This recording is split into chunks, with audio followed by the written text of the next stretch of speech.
Bienvenue dans cette nouvelle vidéo. L'objectif est de vous montrer une nouvelle solution chez F5 qui s'appelle le Credential Stealing, qui fait appel à un produit déjà au catalogue qui s'appelle WebSafe et à deux sous-rubriques de WebSafe particulièrement, qui est l'encryption et le phishing. Donc pour ce faire, je vais utiliser une infrastructure de démonstration sur laquelle en tout cas j'ai un client Windows, donc un utilisateur lambda qui va venir se connecter sur un site web. J'ai le site web en lui-même que je souhaite protéger. Et ensuite j'ai un serveur pirate, là dans mon cas un 2IS, sur lequel je vais venir essayer de récupérer du login et du password en faisant du phishing entre autres. Sur la gauche, l'infrastructure F5, j'ai bien sûr un Big IP version 13, mais ça aurait pu être une version 12 sans aucun souci.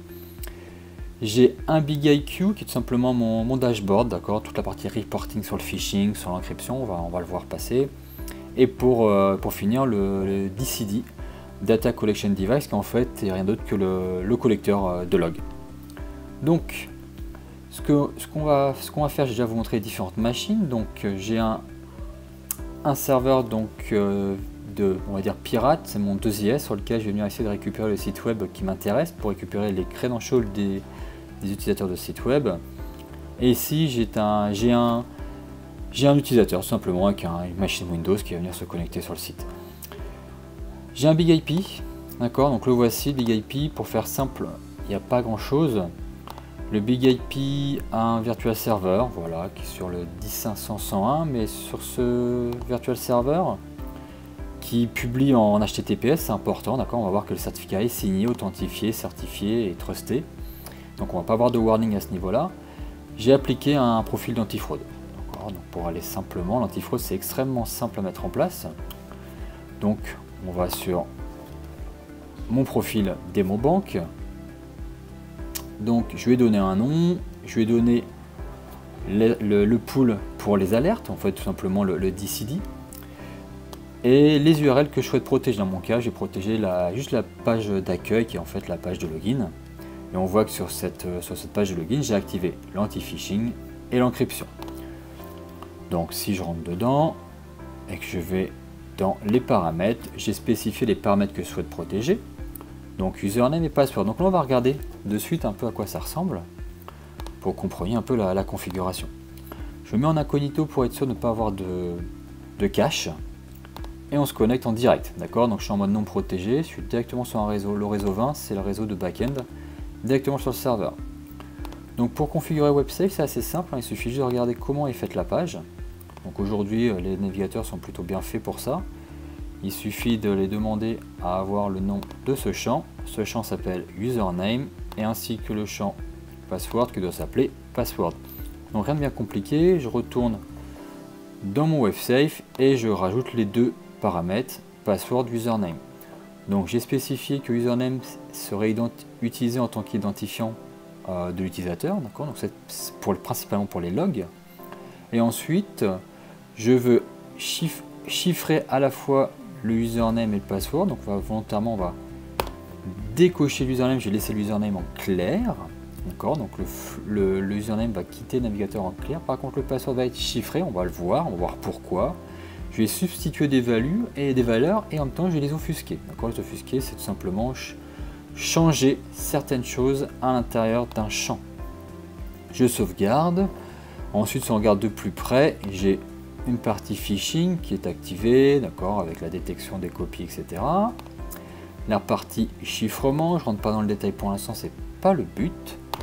Et ensuite, j'ai déclaré ma page de login, comme quoi c'était bien une page de login, d'accord, je veux juste pas une page dans laquelle on remplit des champs, par exemple l'enregistrement d'un nouvel utilisateur. Là, c'est vraiment une page de login sur laquelle l'utilisateur va venir s'authentifier. Donc il n'y a pas grand chose à faire côté fraude, côté FPS, c'est plutôt simple. Ensuite, on applique ça sur son virtual server. Donc, si on regarde un site web non protégé, classique comme celui-là, donc je suis en direct, on va voir que je vais pouvoir récupérer les mots de passe de façon assez facile, pour la simple et bonne raison que même si je suis en HTTPS, le contenu du site, ce qu'on saisit dans le navigateur, n'est pas chiffré. Le chiffrement ne se fait que après la socket. Donc là, le contenu est non chiffré, tout ce que je saisis peut être on va dire grabé, d'accord, reçu, enregistré par un malware qui tournerait sur le poste de travail. Donc là, l'idée, c'est de pouvoir faire en sorte que le contenu du champ password soit un contenu qui soit complètement inutile pour le hacker, d'accord. Donc on va venir le chiffrer à la volée. Donc là, on voit qu'en fait, j'ai quelques petits outils qui me permettent de récupérer de l'information. Donc là, il me dit clairement qu'en ce moment, la valeur qui se trouve dans ce champ, c'est 1, 2, 3, 4, 5, 6, 7, 8 qui est mon mot de passe. Donc ça, c'est une première façon de récupérer les passwords. La deuxième, je vais vous la montrer, c'est l'ordre d'un poste, d'accord. Donc je me mets sur la partie réseau, je préserve les logs, je désactive le cache, je me log.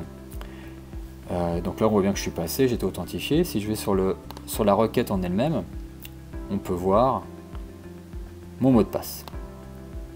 D'accord, 1, 2, 3, 4, 5, 6, 7, 8. Donc, ce que fait un malware, c'est soit il saisit à la volée, soit il attend le poste. D'accord. Donc la plupart attendent les postes, comme les Zeus et Citadel, attendent de voir un poste sur une URL bien spécifique, dans mon cas login.php, et ils récupèrent cette information-là. Donc l'objectif de la solution, c'est de pouvoir faire en sorte que cette donnée soit le plus difficilement récupérable par un hacker et par un malware.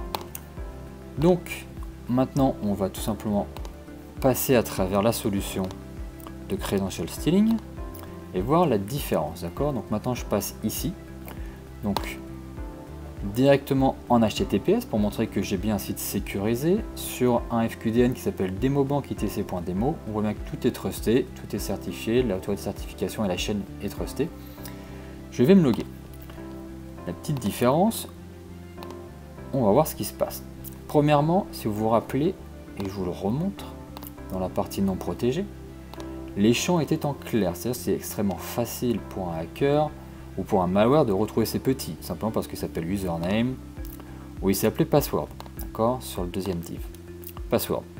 Ce que je vais faire, grâce à l'offuscation et au changement des valeurs, si vous vous rappelez dans ma configuration, j'ai volontairement changé ces champs afin que le malware ait du mal à les retrouver, d'accord. Donc là on voit en fait que le nom maintenant, qui au départ s'appelait username, maintenant change de valeur toutes les secondes, d'accord. Si vous regardez, A à 5, il va maintenant 5 à 7, d'accord, 3, 4, B4, etc. Donc il change constamment. Donc c'est-à-dire que pour le malware, c'est très difficile de retrouver ces petits et donc de savoir quelle information récupérer.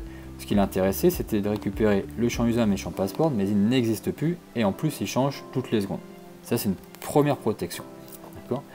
La deuxième, ça va être le chiffrement. Donc je saisis mon mot de passe, je me mets dans la partie network, je préserve les logs pour qu'on ait tout et je me log. Donc je retrouve bien sûr la même cinématique, c'est normal. Par contre, maintenant, vis-à-vis du malware, le malware va récupérer bien sûr le nouveau nom du champ username à l'instant T. Donc là, c'était ce champ, c'était ce nom-là. Le user, j'ai volontairement décoché le chiffrement du username, c'est pas spécialement pertinent là-dessus. Par contre, on voit bien que le password a été chiffré. Donc, le malware, même s'il arrive à récupérer de l'information, s'il sniffait, sauvegarder tout le contenu, aurait une information complètement inutile parce qu'il ne peut rien en faire de cette information. On est sur un concept de clé publique, clé privée. La clé privée se trouvant dans le F5, seul le F5 peut déchiffrer ce contenu et l'envoyer ensuite au serveur en clair. Mais je suis dans mon data center, ce n'est pas un souci. Donc, on voit que en quelques minutes, j'ai tout de suite pu protéger mon application d'un point de vue password, d'accord. Donc maintenant mes utilisateurs, même s'ils sont infectés, vérolés avec un malware, le password de l'utilisateur reste sécurisé, d'accord. Ça n'empêche pas le malware de récupérer l'info, mais il récupère de l'information complètement inutile. Ça, c'est la première partie, c'est ce qu'on appelle l'application layer encryption. Donc la deuxième chose, une deuxième attaque que va utiliser le hacker, c'est qu'il va essayer de ficher le site web, d'accord, et donc du coup de faire venir l'utilisateur sur un autre serveur pour pouvoir récupérer ses mots de passe. Donc là, il ne va pas spécialement utiliser un malware, il va utiliser une campagne de phishing. Donc pour ce faire, il a besoin de récupérer le site web. Donc si vous vous rappelez bien, j'ai activé la protection phishing, d'accord, juste fait activer. Ce que je vais faire, c'est que je vais utiliser ce serveur-là. Donc c'est mon serveur de phishing, je vais directement m'en servir pour récupérer le site web.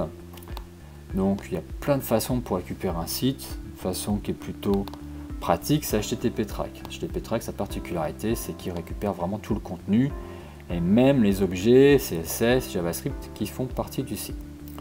Donc on va l'utiliser, on va lui donner un nom. Donc ça c'est là en fait c'est tout simplement le nom de la campagne. Il le sauvegardera dans My Websites. Une URL, donc si vous vous rappelez bien c'était DemoBank itc.demo en HTTPS, d'accord? On y va, ça télécharge. Donc on laisse télécharger tous les objets, d'accord? On voit qu'il scanne plusieurs liens, il se bade un peu à travers l'arborescence du site. Le site étant tout petit, c'est rapide. Parfait. Donc j'ai récupéré le site web, il est là, DemoBank. Le voici. Ok, voilà le site web, j'ai ma page de login, j'ai mes images, on voit même que je récupère certains CSS. Peu importe. L'idée, c'est de prendre ce contenu, le mettre sur mon serveur pirate qui se trouve au fond de mon garage et de commencer à faire ma campagne de fichiers. Donc, je suis prêt. L'idée maintenant, c'est quoi? C'est de faire en sorte que mon utilisateur vienne se connecter non plus sur le vrai site qui était celui-ci, d'accord? Mais de me mettre sur un site fichier. Donc ce qu'on va faire en fait, c'est que le hacker a acheté un domaine qui s'appelle itc.dem0. Ok, il a acheté ce domaine, il a même réussi à se faire générer un certificat, ce qui fait qu'aujourd'hui, tout est trusté. Je fais ma campagne de phishing, l'utilisateur malheureusement ne fait pas attention et clique sur le lien. Et donc se retrouve sur exactement le même site web, comme vous pouvez le voir, mais en DEM0. Bon, trusté, tout est ok, et bien sûr aucune différence. Moi malheureusement je me connecte, je saisis mon login et mon password et je me log en croyant être sur le vrai serveur. Et en fait non, j'étais sur un serveur pirate avec aucun contenu derrière. Mais j'ai saisi mon login et mon password et tout a été stocké sur le serveur pirate. Donc, je ne peux pas empêcher, en tant qu'F5, l'utilisateur de cliquer sur un lien de phishing. C'est impossible. Par contre, je vais pouvoir être informé de tout ça. Et donc anticiper. Et donc pour cela, je vais aller voir ma station de management. D'accord, qui s'appelle BigIQ. BigIQ va m'informer des campagnes de phishing en cours sur mon site web. Donc, on voit que j'arrive sur BigIQ. Il y a sur la gauche une partie monitoring. La partie configuration, je l'ai faite avant la vidéo. Et donc, je vais voir ce qui se passe au niveau de mes alertes. Donc là, ce qu'on voit, on voit bien que j'ai des alertes de phishing. Donc, si on regarde de plus près, on voit bien que j'ai ici, par exemple, donc on va prendre celle vraiment qui est à l'instant, et 15h42, on a bien celle de 15h41 qui est là. On voit bien qu'en tout cas, pour l'instant, il n'y a pas d'utilisateur connu. En fait, c'est lorsque je me suis connecté au site, d'accord? Vraiment, lorsque le navigateur s'est connecté au site, je ne m'étais pas encore authentifié. Et donc, il me prévient que le nom de domaine desmomentsitc.dem0 est un site fiché, d'accord? Donc, mon site web a bien été fiché sur ce serveur-là, sur ce domaine-là.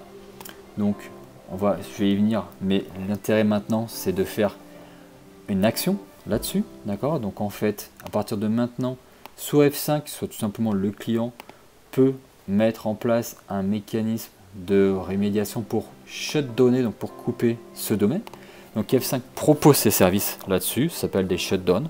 Donc F5 s'engage en mode best effort, mais le résultat, c'est 90% en moins de 12 heures.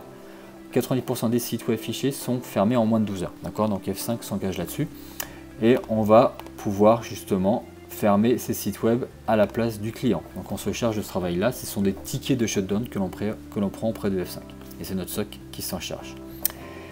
Donc première action, c'est celle-ci. J'ai un site web j'ai mon site qui a été fiché de démo vers DEM0. Ensuite, donc on voit bien ensuite l'origine aussi, quand je l'ai téléchargé. Ici, ça commence à devenir très intéressant, c'est que maintenant j'ai même le nom des utilisateurs qui se sont connectés sur ce site fiché. Tout simplement parce que les JavaScript et toutes les technologies de CSS qu'on pousse dans la protection nous permettent aussi de récupérer les noms d'utilisateurs. Donc là maintenant je sais que l'utilisateur qui s'appelle user s'est authentifié, a fourni son login et son mot de passe. Donc là j'ai une deuxième action côté client qui pourrait être de resetter le mot de passe du client tout de suite et lui envoyer un mail ou tout simplement de couper le compte utilisateur. Et si je suis plutôt dans le contexte de l'entreprise, peut-être limiter les accès de l'utilisateur, ne plus donner accès aux emails, mais peut-être à des ressources beaucoup moins critiques. Donc on voit qu'en très peu de temps, donc c'est extrêmement rapide, je peux protéger un site web à la fois contre le vol des credentials à cause des malwares, on l'a vu avec l'encryption layer, l'application layer encryption, et en même temps le protéger contre le vol des credentials dans le cas du phishing. Donc voilà, donc du coup cette solution elle est extrêmement simple à mettre en place, j'ai peu de choses à mettre, hormis créer un profil FPS et mettre en place mon BigIQ pour récupérer les alertes, et tout est fait automatiquement via du JavaScript, via des CSS, via des images. Enfin, la technologie change tous les 6 mois, pour faire simple, pour pas faire de reverse engineering sur la technologie. Et donc même si le hacker cherchait à supprimer du contenu, comme par exemple ce CSS qui s'appelle WebSafe, qui souhaite le supprimer, je vais m'en rendre compte, et donc ça va déclencher une autre alerte. Donc voilà, donc on protège notre propre technologie pour que les hackers ne puissent pas faire le reverse engineering dessus. J'espère que cette vidéo vous a plu. La prochaine sera sur la partie command and control des malwares, donc voir vraiment le côté dark side du hacker et voir comment un command and control, une machine infectée récupère les malwares.